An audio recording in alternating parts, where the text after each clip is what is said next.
NFL fans, welcome back to the channel. I got a great video lined up for you guys today. I'm going to give you 3 of the boldest upset predictions for week 1. Guys, we're less than 7 weeks away.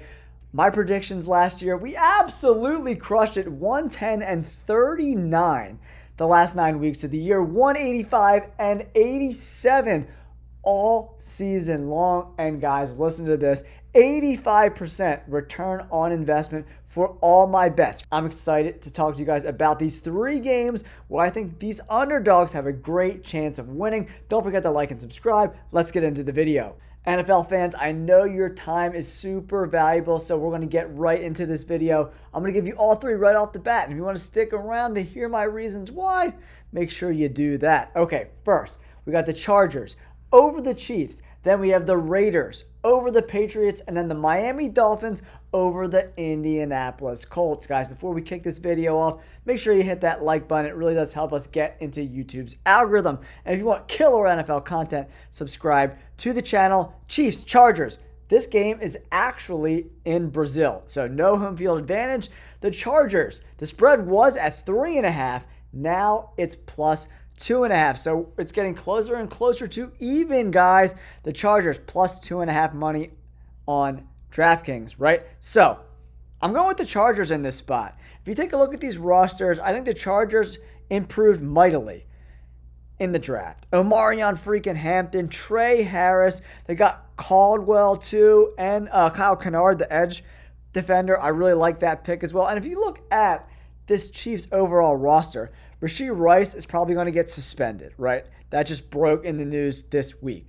So their offensive weapons aren't great. Pacheco didn't look great coming off of that injury last year. He never really got going. They did bring in Simmons, the offensive tackle from Ohio State, who had that patella tendon injury and missed the second half of the year. I like him, but is he 100% healthy? It looks like he is, though. They brought in Omar Norman-Lott, I like that as well, and Jalot, the edge defender. Noah Williams from Cal, long cornerback. And then in the 4th round, Jalen Royals. Maybe he's going to get a little more playing time than initially anticipated, right? But, this offense for the Chargers is no freaking joke, guys. You got Justin Herbert, one of the best throwers of the football in the entire NFL. You got Omarion Hampton from UNC, Trey Harris, and Ladd McConkey, a very, very, very talented offense, and a very underrated defense in my opinion. They played 2 really close games last year, exceptionally close, right? In week 4, 17-10 Chiefs, and then week 14, 19-17 Chiefs. So I think this is when the Chargers get over the hump. I think the Chargers got significantly better, especially on the offensive side of the football, where the Chiefs are just pretty much the same team. Joe Thuney is gone, I don't know. This offensive line is not great, guys. If we take a look here at PFF, this is the, first depth chart. None of this is official. This is just how these rosters kind of look right now. We're going to start off in a base defense. Actually, let's move this over to nickel, right? Nickel is pretty much base defense nowadays. So, here we are. Chargers on offense. Pretty solid offensive line with Joe Alt and then Slater, the left tackle. Really, really talented player. Rashawn Slater, absolute freaking dog, man. This offensive line, very underrated. You put Omarion Hampton in this backfield, and then Mike Williams, he just retired, so he's not going to play. That's going to open up more opportunities for Trey Harris. Trey Harris, Ladd McConkey, Omarion Hampton. I really like what's going on there in LA with these Chargers, guys. And this Chiefs defense, not a lot different than last season. A team that got torched in the Super Bowl. I like Drew Tranquill and Bolton, but like Karlaftis and Jones. And then the other guys on the D-line, pretty mediocre. They're pretty solid at the cornerback spot and kind of middle of the road when it comes to the safety spot, right? We flip the field over. Chargers on defense, and we got our Chiefs on offense, right? Rashee Rice, my guess is he's going to get suspended 4 games. We'll have to see how that plays out. And then you got Xavier Worthy and Hollywood Brown on the outside, and aging Kelsey, and then this offensive line. The tackle spot is very, very concerning, right? Jalen Moore on the left side, and Jawan Taylor, who has underperformed his contract mightily on the right side. No Joe Tooney, Sumataya, I'm butchering that name. He's moving into guard. Got one of the best centers in the game in Creed Humphrey. And Pacheco was just pretty mediocre last year, as you can see by that 63 overall grade. And this Chargers defense is coming along, right? We got Derwin James. He's kind of a slot nickel guy. We've got Still on the outside. Tariq Still, really talented guy, 5th round pick. Played, 600 snaps at wide, almost 200 snaps in the slot. Really talented guy. On the other side, Dante Jackson definitely leaves a lot to be desired on the other side. Can the Chiefs exploit that? We'll have to see. And then they bring in Khalil Mack back. This D-line is not one of the better units in the NFL, but they're pretty solid at the safety spots as well. A good defense, not a great defense, but I definitely think that the Chargers are live dogs in this spot. In Brazil, that field is really going to, play a big role. And I just think that this offensive line is going to be they're going to be a top 10 unit this year, guys. Mark my words. Joe Alton, year 2, I expect that grade to be over 80 with Amarion Hampton, Ladd McConkey, Trey Harris. I like what they're doing. And remember, those games, both games, 17-10, the other one 19-17, really, really, really freaking close games, man.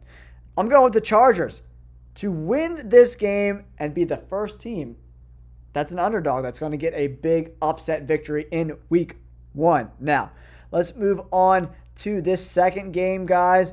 And that second game that I want to talk about is none other than the Raiders and the New England Patriots. I'm taking the Raiders in this spot.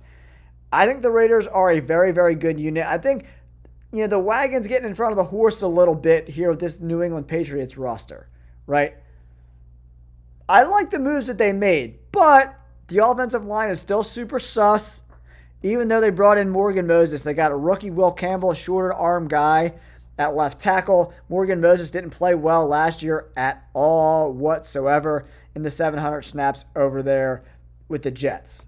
And then no one else is, this is a very poor unit, and they honestly have one of the worst wide receiver rooms in the NFL. Diggs is on the wrong side of 30, even though he's been very productive the last 2 seasons. You can't take nothing away from him. 6 foot, 191. You got a veteran and Stephon Diggs with a second-year guy, Drake May. It's going to take some time for them to get on the same page, in my opinion.